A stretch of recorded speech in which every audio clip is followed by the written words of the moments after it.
Shalom, selamat pagi sahabat Lumen, saudara-saudara seiman dimanapun Anda saat ini berada. Saya sapa Anda, salam damai sejahtera dari Tuhan kita Yesus Kristus yang sudah mati dan bangkit bagi saya dan saudara, naik ke surga untuk menyediakan tempat bagi saya dan saudara, dan akan datang yang kedua kalinya untuk menjemput saya dan saudara, sehingga saya dan saudara bisa bersatu di dalam kekalan dengan Bapa kita di surga. Tentu ini semua karena anugerah semata, bukan karena kuat dan gah kita. Kita ini adalah tadinya musuh, kita ini layak dihukum, tapi karena Yesus mau menjadi kurban yang kekal bagi kita, menjadi kurban pengampunan dosa, sehingga kita diperdamaikan dengan Allah, kita diampuni, kita disucikan, dan kita menjadi anak-anak Allah. Seperti yang Anda lihat di layar kaca Anda saat ini adalah satu topik yang ramai diperbincangkan saat ini, di mana kita tahu ada pemberitaan bahwa 2023 dunia gelap. Saya juga mengikuti itu sebagai judulnya. Kemudian saya tanya, bagaimana dengan Indonesia?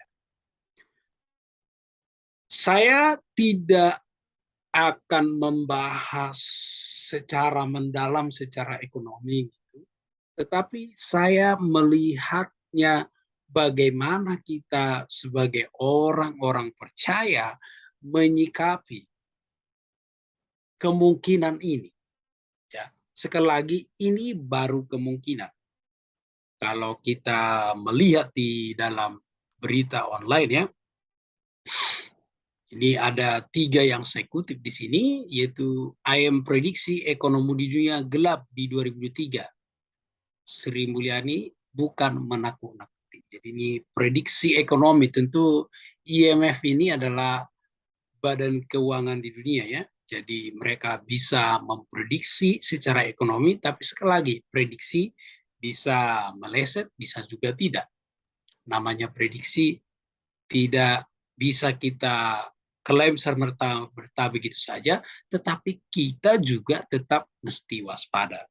Saya tidak mengajari Anda, udah abaikan begitu saja, tidak juga. Kemudian kalau kita lihat juga berita yang kedua di sini, gejala mulai terlihat. Ini kata Pak Jokowi, dunia gelap 2003 itu nyata. Tentu Pak Jokowi sebagai pemimpin negara dan juga terlibat di G20 ya, bisa melihat perkembangan ekonomi di negara-negara lain. Nah, tentu sekali lagi Pak Jokowi tidak mengatakan bahwa Indonesia akan gelap. Dunia, berarti berbicara dunia, ada banyak negara. Karena memang kita ketahui bahwa saat ini memang terjadi resesi global. Dan ini memungkinkan bisa perekonomian secara global gelap di 2003.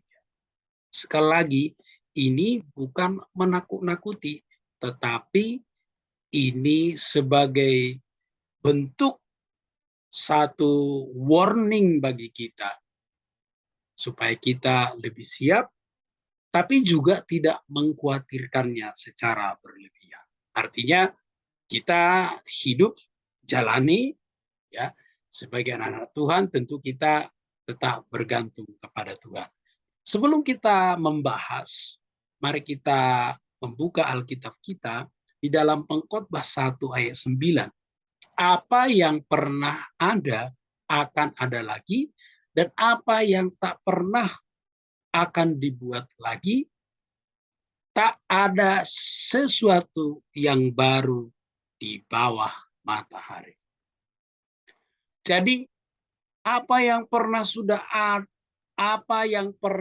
ada dahulu akan ada lagi. Apa yang pernah dahulu ada akan ada lagi. Dengan kata lain, segala sesuatu yang ada di bawah matahari ini merupakan pengulangan-pengulangan. Saya juga kalau ingat di dalam dunia selling atau dunia marketing, ada satu pernyataan dikatakan, sesungguhnya tidak ada yang baru yang ada, yang terlupakan baru diingat, kemudian dikemas dengan kemasan yang baru, sehingga terkesan baru, tetapi sesungguhnya lama. Nah, jadi masih sangat relevan dengan firman Tuhan ini, bahwa segala sesuatu yang ada sekarang ini, itu bisa merupakan pengulangan-pengulangan dari masa lampau. Nah, oleh sebab itu kita sebagai anak-anak Tuhan tentu kita perlu bergantung kepada Tuhan, karena Tuhan yang memegang kendali hidup kita, sehingga kita tidak perlu khawatir berlebihan.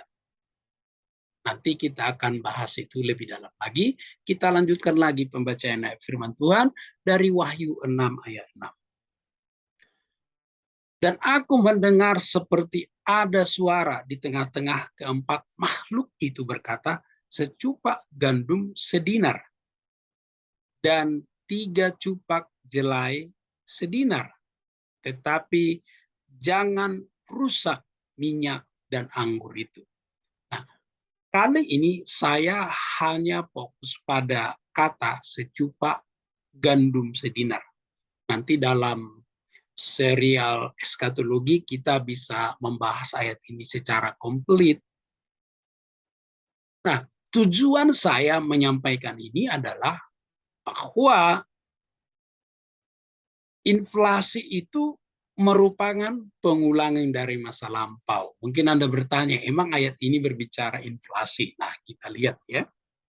Secupak itu setelapak tangan ya. Jadi kalau Anda beras itu ya segini ya. Kalau Anda menggunakan kong gitu ya, 1 kong. Sedikit sekali. Jadi lebih tepatnya, kalau konsep pada saat itu segenggam tanah. Ya, secara literal itu segenggam telapak tangan. Jadi memang sangat sedikit sekali. Nah, harganya berapa? Jelas, sedinar. Sedinar itu 1 hari upah kerja. Wah, berapa upah kerja saat ini? Di Indonesia range-nya bisa 75 sampai 150 ya, tergantung posisinya. Oke, kita sepakat dulu ya.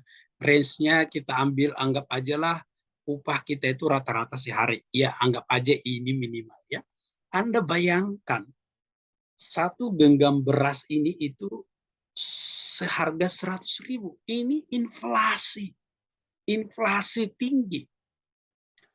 Mungkin Anda bertanya, oh ya, itu merupakan nubuatan yang akan datang. Nah, memang kalau kita berbicara kitab Wahyu ya, kalau kita berbicara kitab Wahyu, ada beberapa pandangan. Ada kelompok yang menganggap kitab Wahyu itu adalah peristiwa yang akan datang. Sebagian digenapi dan akan digenapi. Kemudian kitab Wahyu, kelompok yang kedua, kitab Wahyu itu adalah sudah pernah terjadi. Dan kemungkinan bisa berulang dan berulang. Hanya saja tentu kita butuh pemahaman yang lebih dalam untuk memahami bahasa kitab Wahyu ini. Terutama tentu harus pendekatannya pendekatan orang Yahudi. Lagi-lagi saya tidak fanatik, tapi memang kita tahu bahwa Yohanes seorang Yahudi, dia menulis kitab Wahyu ini kepada orang-orang Kristen yang teraniaya saat itu di bawah kekaisaran Nero. Maka dia saat itu menulis surat ini sebagai penghiburan, supaya tidak menambah masalah. Untuk meminimalisir masalah pada saat itu, maka dia menggunakan bahasa-bahasa sandi seperti bahasa rahasia, tetapi orang Yahudi memahami itu. Nah, jadi kalau kita berbicara secupak itu seharga 1 hari upah kerja, itu sebenarnya pernah terjadi. Sebelum tembok Yerusalem dirobohkan, itu tembok itu dikurung sehingga tidak ada logistik masuk. Sehingga orang mulai lapar, sementara bahan-bahan makanan saat itu sedikit. Pada saat itulah terjadi secupak gandum seharga sedinar. Bahkan karena saking sudah laparnya, ada orang yang mau memakan anaknya untuk bertahan hidup.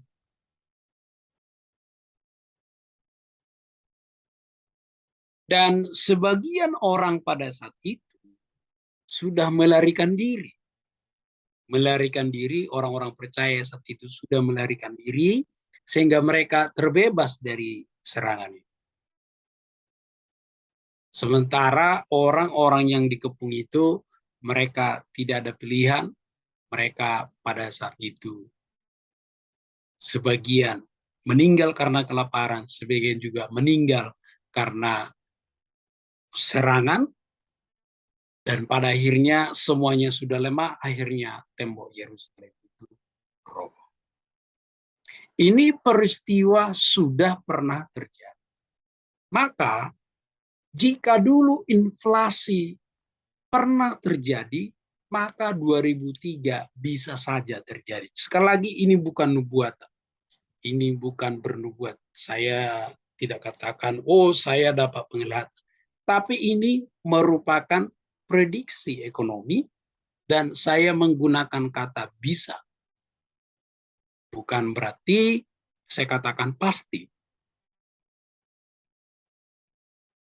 Memang sebagai negara yang bertumbuh, seyogianya memang inflasi itu pasti ada. Cuman kan kita tidak tahu 2023 ini seperti apa inflasinya. Rata-rata estimasinya itu kan ekonomi Indonesia ini kurang lebih 5 tahun terakhir, yaitu estimasinya itu 2-4% inflasinya selama setahun, dan itu wajar, ya. Oleh sebab itu saya mengatakan, sekali lagi, ini bukan nubuatan, saya nggak dengar langsung dari Roh Kudus, tapi saya membaca berita, kemudian saya ditanyakan beberapa orang juga terkait dengan gelapnya dunia 2023 secara ekonomi. Tentu sebagai orang, sebagian orang yang memahami ekonomi, tentu memahami yang kemungkinan gelap ini adalah ekonomi makro. Ekonomi makro berarti berbicara ekonomi negara dan ekonomi global. Ekonomi makro ini tentu bisa berdampak ke ekonomi mikro. Ekonomi mikro itu adalah seperti ekonomi pribadi, perusahaan. Kalau negara terdampak, kita juga bisa terdampak. Oleh sebab itu, seperti yang dikatakan oleh Ibu Sri Mulyani, ya, jelas dikatakan, kalau Anda bisa melihat di sini, bukan menakut-nakuti, ya, ada dia garis bawahnya, hanya ingin menyampaikan bahwa resiko itu ada, karena itu kita harus waspada. Jadi sekali lagi ini meningkatkan kewaspadaan kita. Waspada dalam arti kita bisa mempersiapkan diri secara mental, kita bisa mempersiapkan diri secara finansial, tapi sekali lagi kita tidak perlu khawatir berlebihan. Nah, itu dua hal yang berbeda. Waspada artinya kita aware, berjaga-jaga. Tapi kalau khawatir berlebihan, itu dua hal yang berbeda. Untungnya prediksi ekonomi Indonesia pada tahun 2023 itu, Indonesia masih cukup baik. Nah, sekalipun demikian, pemerintah, ya, karena ini kan bicara ekonomi makro, ya, pemerintah diminta tetap waspada. Demikian juga kita sebagai warga negara, tentu kita perlu waspada. Nah, sekali lagi saudara-saudara, seperti yang saya katakan, Bagaimana kita sebagai anak-anak Tuhan menyikapi ini?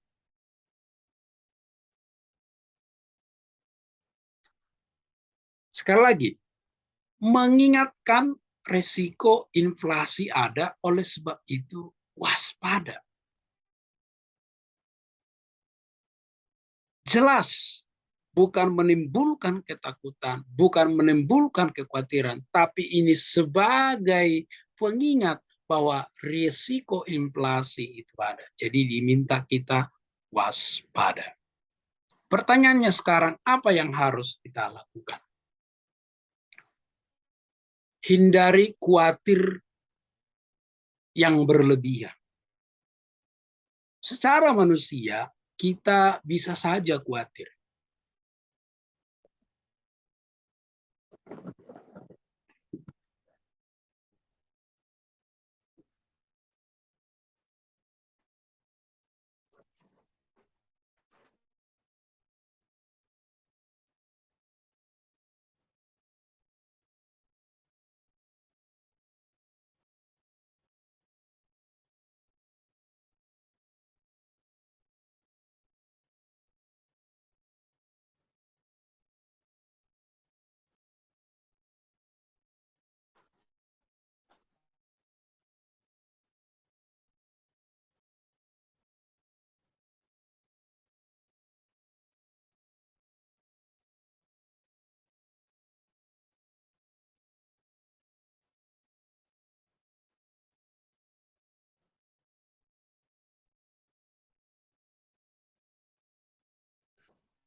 Karena secara manusia kita bisa saja khawatir, itu sebabnya kita diingatkan oleh firman Tuhan.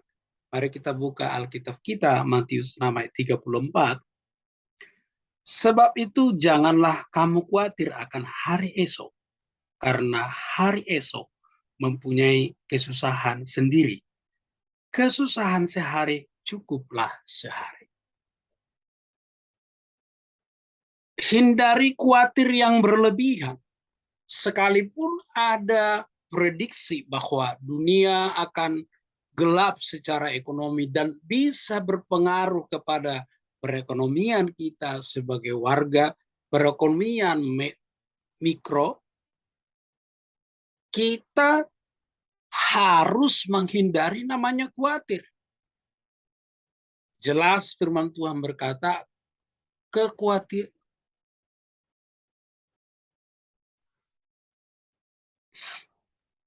jelas firman Tuhan berkata, janganlah kamu khawatir akan hari esok. Hari esok akan memiliki kesusahan sendiri. Kalau Anda saat ini mau menghabiskan energi Anda, perasaan Anda mengenai kegelapan dunia yang kemungkinan terjadi di Februari 2023, itu akan merugikan Anda sendiri. Kita diberi Tuhan kekuatan cukup hari ini. Kekuatan untuk hidup hari ini, menanggung beban hari ini. Oleh sebab itu, jangan gunakan kekuatan kita hari ini untuk hari esok yang masih misteri. Oleh sebab itu, hindari khawatir yang berlebihan, apalagi sampai dikuasai kekhawatiran. Nah, kekhawatiran itu bisa menimbulkan beberapa masalah. Karena apa? Karena khawatir itu merupakan sumber masalah. Khawatir itu tidak menyelesaikan masalah. Khawatir itu tidak memberikan solusi. Khawatir justru sering menambah masalah dan membuat Anda semakin bermasalah. Oleh sebab itu, firman Tuhan berkata, jangan khawatir akan hari esok. Khawatir itu merupakan sumber stres. Semakin Anda pikirkan, semakin Anda pertimbangkan, semakin Anda renungkan, yang Anda bisa semakin stres, semakin stres. Nah, stres ini adalah langkah awal kepada depresi. Ya, kalau sudah depresi, kalau depresinya tidak diselesaikan, bisa namanya sampai ilusi. Kalau sudah ilusi, endingnya pasti namanya gila. Jadi Anda jangan menyepelekan namanya khawatir. Kalau firman Tuhan berkata, jangan hendaknya kamu khawatir akan hari esok, berarti itu sesuatu yang harus kita perhatikan.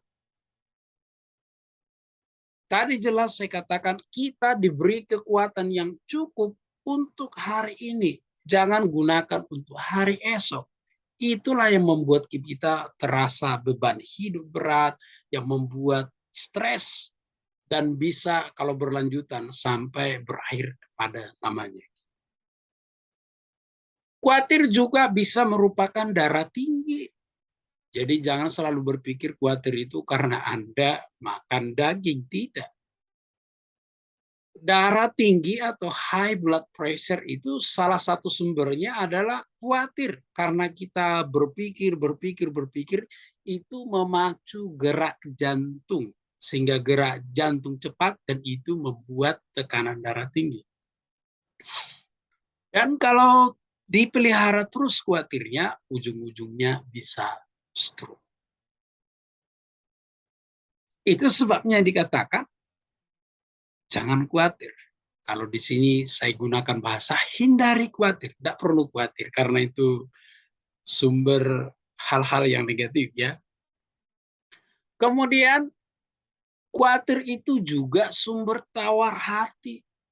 Kita bisa jadi tawar hati. Akan sangat lucu. Prediksinya kan Februari ya. Tapi kalau Anda renung-renungkan, Anda bisa tawar hati loh. Waduh, bagaimana ini.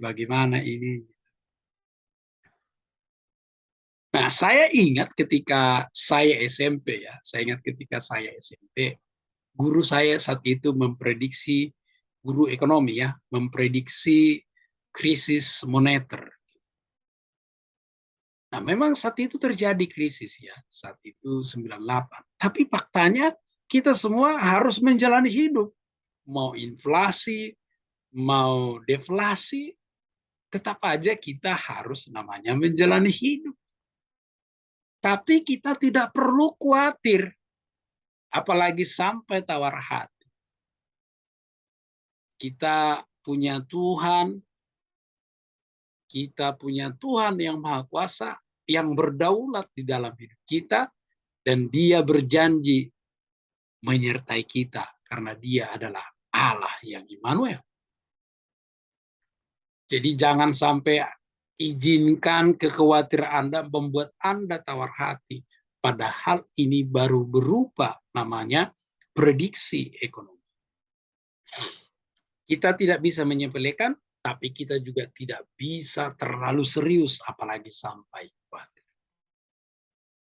Kalau terlalu serius, inilah yang bisa menimbulkan ketakutan. Inilah yang membuat orang merasa ditakut-takuti. Kalau Anda perhatikan di dalam pendahuluan blog saya ini, saya tulis, ya kalau terjadi tetap harus kita jalani. Kalau tidak terjadi, ya puji Tuhan. Dampaknya itu bisa saja ada, hanya saja presentasinya ini kita tidak tahu. Kalau memang secara global itu terjadi kegelapan secara ekonomi, Indonesia bisa tetap terdampak. Nah, dampaknya itu kita tidak tahu seberapa, oleh sebab itu kita juga tidak perlu terlalu khawatir. kita perlu bergantung sama Tuhan. Karena kita juga nggak bisa mengendalikan itu. Itu di luar kendali kita. Tidak bisa kita mengendalikan. Karena Tuhan yang pegang kendali. Jadi saudara-saudara, apapun prediksi ekonominya, kita boleh menanggap itu, menerima itu seperti yang saya katakan di awal tadi itu sebagai peringatan supaya kita waspada, tapi kita juga nggak boleh terlalu serius-serius amat, apalagi sampai Anda namanya khawatir. Hindari khawatir, kita boleh waspada, mempersiapkan diri secara mental, secara finansial mungkin, bahkan secara investasi Anda bisa mempersiapkannya sedini mungkin, tapi juga tidak boleh terlalu berlebihan, apalagi sampai khawatir ya, apalagi sampai dikuasai kekhawatiran.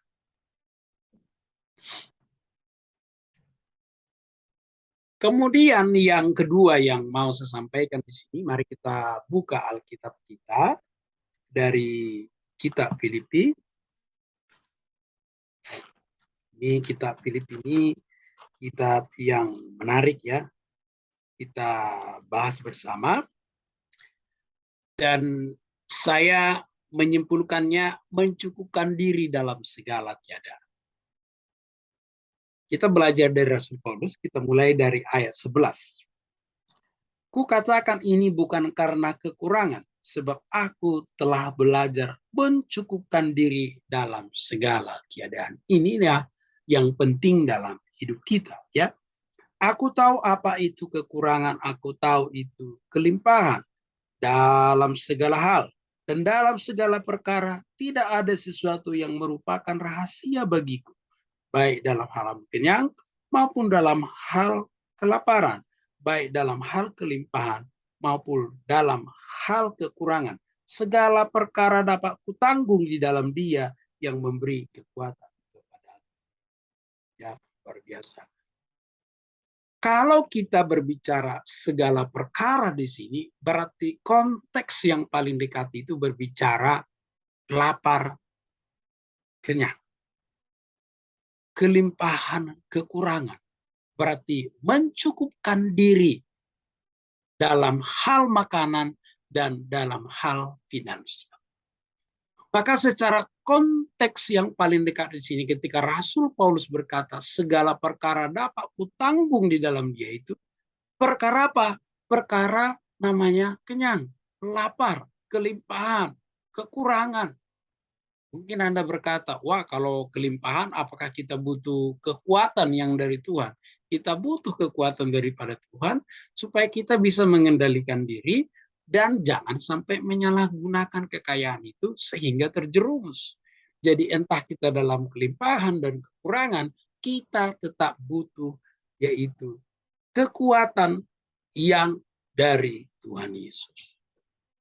Mungkin Anda berkata, Pak Tuluk tadi katakan bahwa kita ini diberi kekuatan sehari. Ini buktinya segala perkara. Segala perkara yang terjadi hari ini. Kan besok kita tidak tahu. Itu sebabnya kita tidak perlu memusingkan, tidak perlu khawatir berlebihan mengenai hari esok. Ini bukan berarti melarang perencanaan.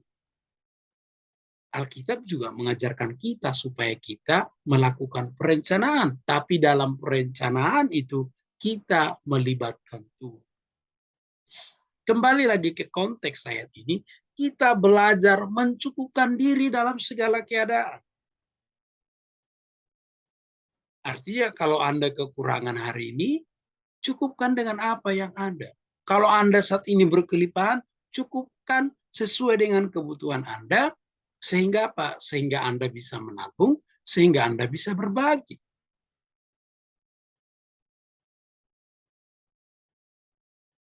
Ini hal yang penting, di mana kita bisa mencukupkan diri dalam segala keadaan. Entah nanti terjadi inflasi, kita sudah terbiasa, sudah terlatih Seperti yang dikatakan Rasul Paulus, aku telah belajar mencukupkan diri dalam segala keadaan. Sederhananya, kita belajar mencukupkan diri entah nanti terjadi inflasi atau tidak terjadi. Entah nanti Indonesia terdampak dari kegelapan ekonomi atau tidak, kita sudah melatih diri kita sejak dini cukup. Artinya, seberapa yang kita miliki, kita syukuri, kita nikmati, tanpa harus mengkhawatirkan, tanpa harus membuat beban berat dalam hidup.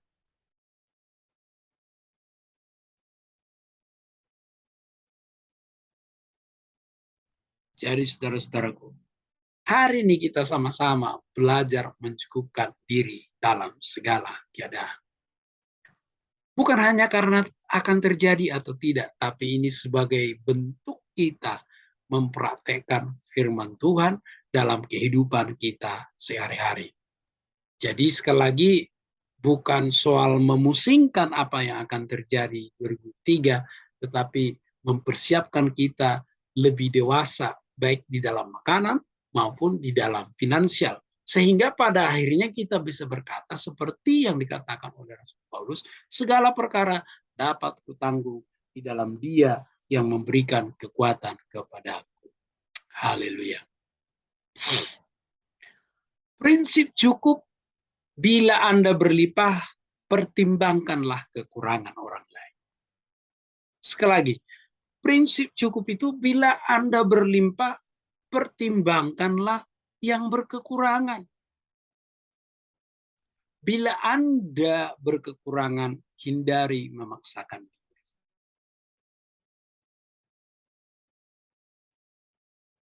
Kita secara tidak langsung sebenarnya, masa pandemi ini sedang mempersiapkan kita menghadapi masalah-masalah baik secara finansial dan berbagai masalah karena dampak dari pandemi COVID-19 ini. Terutama semua secara finansial. Tetapi saya mau katakan sejauh ini kita semua masih bisa bertahan. Sejauh ini kita masih bisa mencukupkan diri dengan apa yang ada yang kita miliki. Kita juga tidak bisa menutup mata bahwa kita harus mengakui bahwa ada orang-orang yang berbaik hati sehingga mereka berbagi kepada yang berkekurangan. Hal ini sangat penting, terutama untuk kestabilan ekonomi. Nah, salah satu yang membuat ekonomi kita stabil di Indonesia ini kategori cukup baik ya dibanding beberapa negara. Karena kita bersyukur kepada Tuhan bahwa di Indonesia masih banyak orang kaya yang bermurah hati. Masih banyak, sekalipun mungkin tidak kaya, masih banyak orang yang bermurah hati. Meskipun mereka terbatas, mereka mau berbagi. Karena berbagi ini, ekonomi itu berputar. Uang itu berputar. Kalau semua menyimpan, ya yang ada mungkin ekonomi tidak berjalan sehat. Tapi kita bisa melihat ekonomi bisa tetap berjalan walaupun tidak semaksimal sebelum pandemi COVID-19. Overall, sampai di sini Tuhan sudah menolong kita, sampai di sini kita sudah menjalani, sampai di sini kita bisa lewati, maka hari esok pun sebenarnya kita tidak perlu khawatir. Nah, ingat prinsip cukup ini. Saudara-saudara yang berlebih dan punya hati yang bermurah hati, ya, pertimbangkan orang-orang yang berkurang, berbagi supaya perputaran ekonomi itu tetap ada. Ya.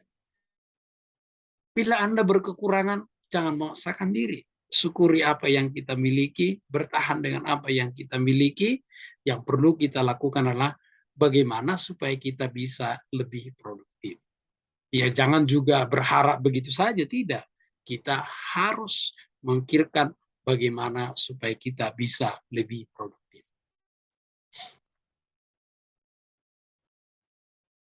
Itu sebabnya dalam yang ketiga, saya berbicara tentang meningkatkan produktivitas. Mari kita baca dulu. Baca dulu Amsal 10 ayat 4 ya. Nanti saya jelaskan apa hubungannya dengan meningkatkan produktivitas ya. Karena kalau Anda baca secara literal tidak ada di situ tertulis, tapi di dalam Amsal ada tertulis Amsal 10 ayat 4 dikatakan demikian. Tangan yang lamban membuat miskin, tetapi tangan orang rajin menjadikan kaya. Ini adalah prinsip firman Tuhan. Jadi kalau ada pepatah rajin pangkal kaya itu, pepatah itu tidak bertentangan dengan firman Tuhan ini. Sejalan dengan firman Tuhan ini bahwa kemalasan itu mendatangkan kemiskinan. Orang yang rajin itu mendatangkan kekayaan. Belum pernah ada sejarah di dunia ini orang termalas menjadi orang terkaya. Atau sebaliknya orang yang paling rajin menjadi orang yang paling miskin. Tidak mungkin. Karena hukumnya itu adalah kemalasan mendatangkan kemiskinan, kerajinan mendatangkan kekayaan. Itu sebabnya saya katakan kita perlu meningkatkan produktivitas kita.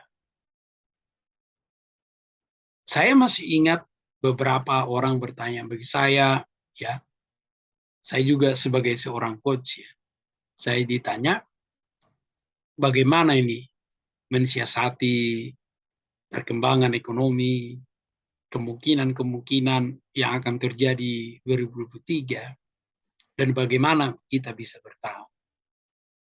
Ya tentu saya berbicara produktivitas. Bagaimana kita bisa supaya lebih produktif. Saya selalu menyarankan setidaknya kita itu punya 3 sumber penghasilan. Karena bisa subsidi silang ya. Nah, yang bisa kita lakukan saat ini adalah kalau memang kita bisa meluangkan waktu kita, membagi waktu kita supaya produktivitas kita lebih tinggi, nah itulah yang harus kita lakukan.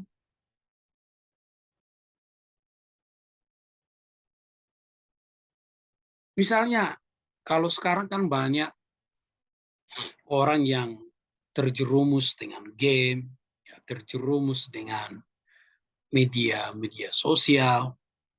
Nah, sekarang harus kita memikirkan bagaimana kita bisa mengubah itu sesuatu produktivitas. Nah, kalau saya dulu yang hobi banget dengan internet, maklumlah generasi milenial ya. Nah, mengubah kegemaran saya itu menjadi affiliate marketing awalnya ya. Sebelum saya menjadi coach, dulu itu saya itu lebih kepada affiliate marketing dan puji Tuhan saat itu berhasil.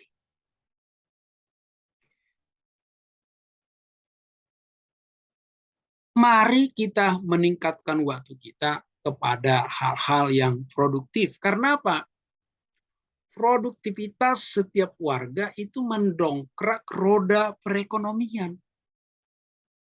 Sekali lagi, kalau kita semua produktif, maka itu akan mendongkrak roda perekonomian. Tentu salah satu yang sangat signifikan yang bisa kita lihat di masa pandemi ini adalah transaksi online. Meskipun semuanya di rumah, bekerja di rumah, tapi semuanya produktif. Tentu bagi orang yang jeli melihat keadaan, justru WFH itu bisa menambah peluang-peluang untuk meningkatkan produktivitas. Nah, ini yang perlu kita pikirkan. Bagaimana supaya kita lebih produktif sehingga perekonomian kita itu berjalan dengan baik. Nah, kalau perekonomian kita secara mikro baik, maka dampak dari ekonomi makro ini mungkin kita bisa minimalisir. Nah, sekarang mulai pikirkan hal-hal apa yang Anda bisa lakukan di waktu luang Anda. Ini bukan berarti saya menyarankan Anda kerja 7 kali 24 jam. Ya tetap harus istirahat. Kalau nggak istirahat, nanti sakit, nggak produktif. Ya, artinya kita tetap menjaga keseimbangan sehingga kita tetap sehat dan bisa produktif. Ya, saya tidak menyarankan Anda kerja rodi, kerja paksa, atau misalnya kerja hampir 24 jam, tidak. Produktivitas kan artinya harus menjaga keseimbangan supaya produktif. Berbeda dengan memaksa diri. Ya, kalau memaksa diri ada waktunya sakit, lalu tidak produktif. Nah, bukan hal yang seperti itu yang saya maksud di sini. Tapi kita bisa meningkatkan hal-hal yang menambah pemasukan kita sehingga kita bisa lebih produktif. Kalau kita memiliki perekonomian yang baik, kan kita bisa memberi, kan kita bisa menolong orang banyak. Seperti yang saya katakan tadi, bagi kita yang memiliki hati, yang bermurah hati, suka memberi. Seperti yang saya katakan dulu ya, kalau Anda ingat video saya sebelumnya, bukan pamer, tapi berbagi ya. Saya juga memanfaatkan saat itu, masa pandemi itu, sekalipun kami secara finansial itu ya pas-pasan lah gitu, pas-pasan. Tapi kami masih bisa belajar memberi. Bukan soal banyak, sekali lagi, ini melatih. Nah, satu hal yang saya tanamkan termasuk kepada anak-anak kami ya, saya bilang kita harus rajin belajar memberi supaya nanti kalau kita jadi kaya raya, kita nggak pelit, kita sudah terbiasa memberi. Nah itu yang penting ya. Jadi Anda memiliki produktivitas yang baik, bukan hanya untuk kita sendiri, tapi juga untuk menolong orang banyak. Karena apa? Karena ketika kita berbuat baik, nama Tuhan dimuliakan. Haleluya. Goalnya tentu selalu nama Tuhan yang dimuliakan. Nah, berkaitan dengan Galatia 6 ayat 2 ya. Mari kita baca Galatia 6 ayat 2.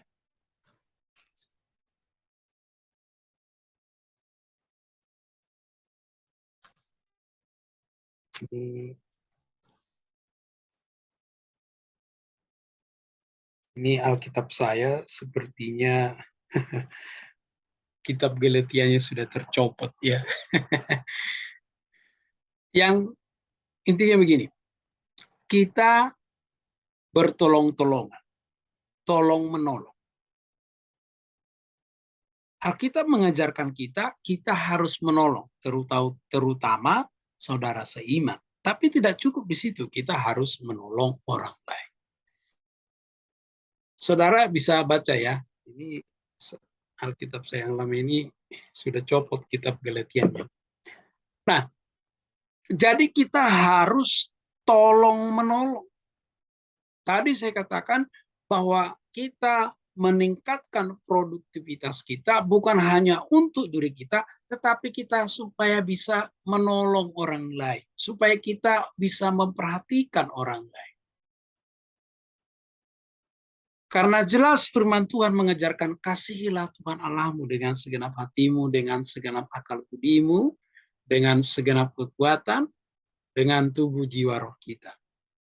Dengan kata lain, kita mengasihi Tuhan dengan segenap dan totalitas hidup kita. Kemudian mengasihi sesama manusia seperti diri sendiri. Jadi bentuk kasih kita kepada sesama manusia yaitu dengan menolong. Tadi saya katakan, seperti yang saya katakan, tidak selalu karena banyak, tidak selalu karena nominalnya besar, tidak.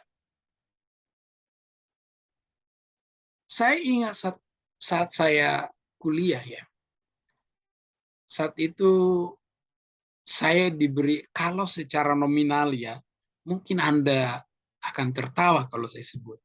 Tapi saya mengatakan saat itu, saya bisa tidak beli perlengkapan mandi selama 6 bulan. Kalau nominalnya kecil, tapi nilainya besar bagi saya. Jadi tidak selalu karena nominalnya, nilainya. Bagi Anda mungkin nominalnya tak seberapa, tapi bagi orang yang Anda tolong, itu bisa menjadi sesuatu yang luar biasa. Mungkin mereka sudah berdoa, mungkin mereka sudah berseru kepada Tuhan.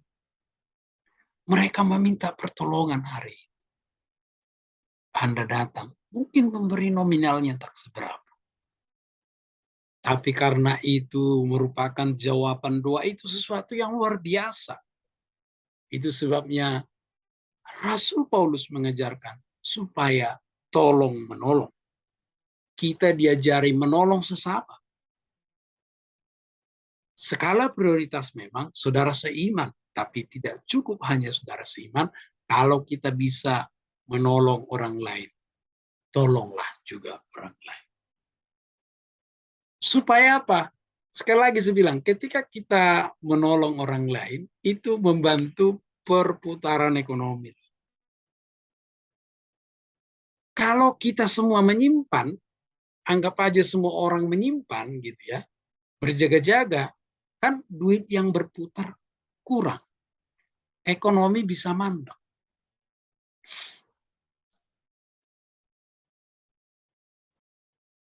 Nah, saya kasih contoh dia. Saya kasih contoh. Beberapa kali kita di Indonesia bicara ekonomi, beberapa kali secara ekonomi kita Indonesia ini tertolong oleh karena mau pilpres. Maksudnya bagaimana? Jadi sebenarnya secara ekonomi ada penurunan, gitu. Akan ada masalah. Gitu. Tapi karena mau pilpres, gitu ya, itu kan kampanye semua, uang keluar semua. Maka perputaran uang baik, sehingga ekonomi berjalan dengan baik. Nah, itu juga yang saya katakan. Kalaupun nanti tahun 2023 ada kemungkinan inflasi, nah yang menolong itu nanti salah satunya ya orang-orang yang mau kampanye. Akan keluar uang kan, akan mengeluarkan biaya. Nah, ini juga membantu perputaran ekonomi. Nah, jadi seandainya hal itu terjadi, ini pun akan menolong. Jadi sekali lagi, para caleg, para capres, secara tidak langsung menolong perekonomian dengan mereka melakukan kampanye, mencetak berbagai hal-hal yang terkait dengan kampanye, itu kan memacu perputaran ekonomi juga.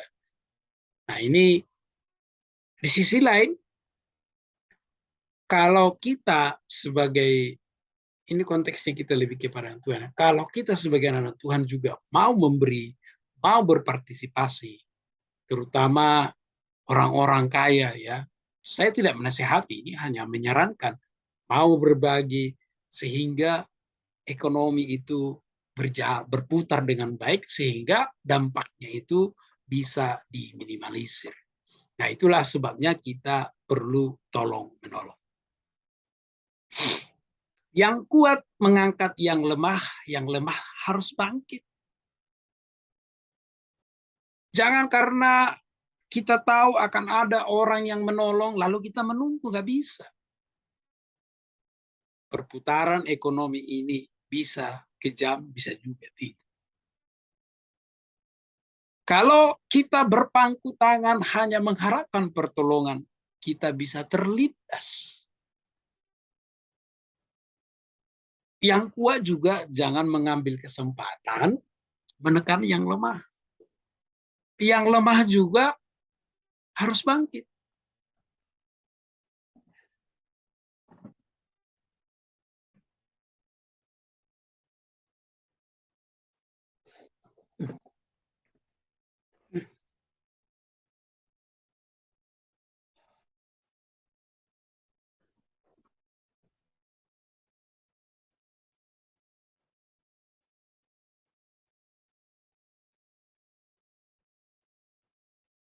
Aduh.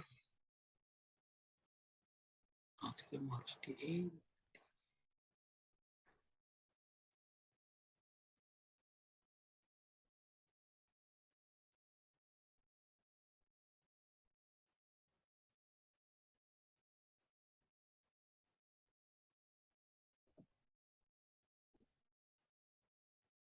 cut. Yang kuat juga tidak boleh serta-merta memanfaatkan yang lemah. Yang lemah juga tidak boleh serta-merta berpangku tangan. Harus bangkit. Walaupun ada kemungkinan yang menolong, itu bisa menjadi motivasi kita lebih bangkit, bukan motivasi bermalas-malasan. Ingat tadi jelas firman Tuhan berkata, kemalasan mendatangkan kemiskinan, tangan rajin mendatangkan kekayaan. Jadi yang lemah harus bangkit, jangan berpangku tangan. Jadikan tangan kita ini menjadi yang tangan yang rajin, tangan yang produktif, sehingga kita bisa tolong menolong. Kemudian yang berikutnya yang bisa kita pelajari ialah itu Matius 6 ayat 34 ayat 33 maksud saya, Matius 6 ayat 33. Tetapi carilah dahulu kerajaan Allah dan kebenarannya, maka semuanya itu akan ditambahkan kepadamu. Mendahulukan kerajaan Allah. Ini berbicara prioritas. Yang saya sebut dari nomor 1, nomor 2, nomor 3, nomor 4 itu akan biasa-biasa saja, akan hal yang biasa-biasa saja kalau kita tidak mendahulukan kerajaan.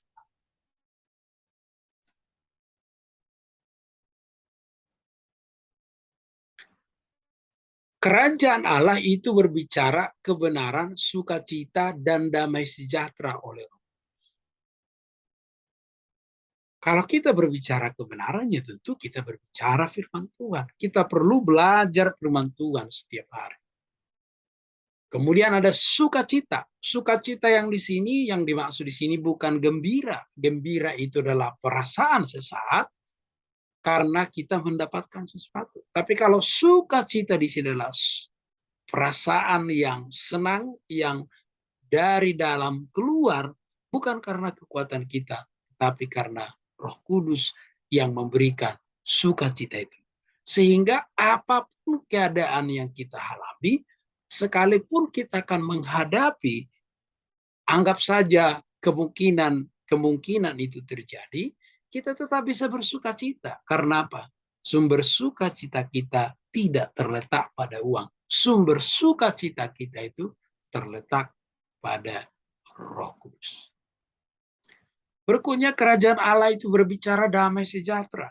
Damai sejahtera yang diberikan oleh Yesus kepada kita tidak sama dengan damai sejahtera yang ada di dunia ini. Damai sejahtera yang diberikan Yesus kepada kita adalah damai yang melampaui segala akal dan pikiran. Di mana kita bisa merasa tetap damai sekalipun ada badai, topan menerpa. Damai ini adalah damai yang sejati. Kita tetap bisa merasa damai karena bukan kita buat-buat. Yang memberi dasar damai itu adalah damai. Roh Kudus memberikan kita damai sejati. Kalau kita berbicara kerajaan Allah, berarti Allah sebagai raja. Allah sebagai raja, dia raja yang berdaulat dalam hidup kita. Dia berdaulat sepenuhnya dalam hidup kita. Karena apa? Dia raja yang merencanakan yang terbaik dalam hidup kita. Sebagai raja,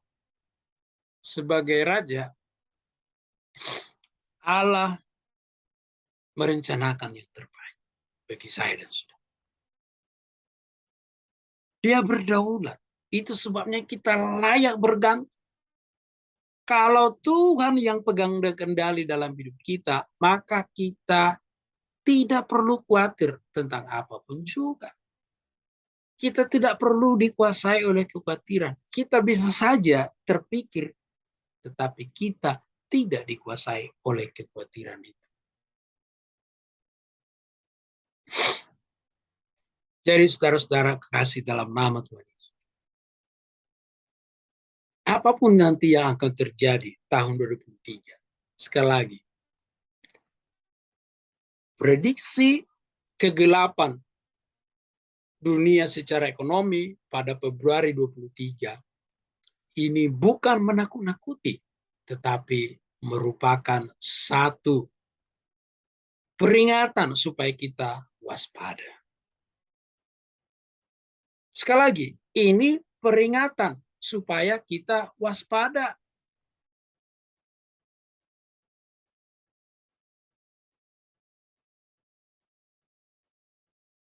Dalam kewaspadaan tentu kita harus tetap bijaksana.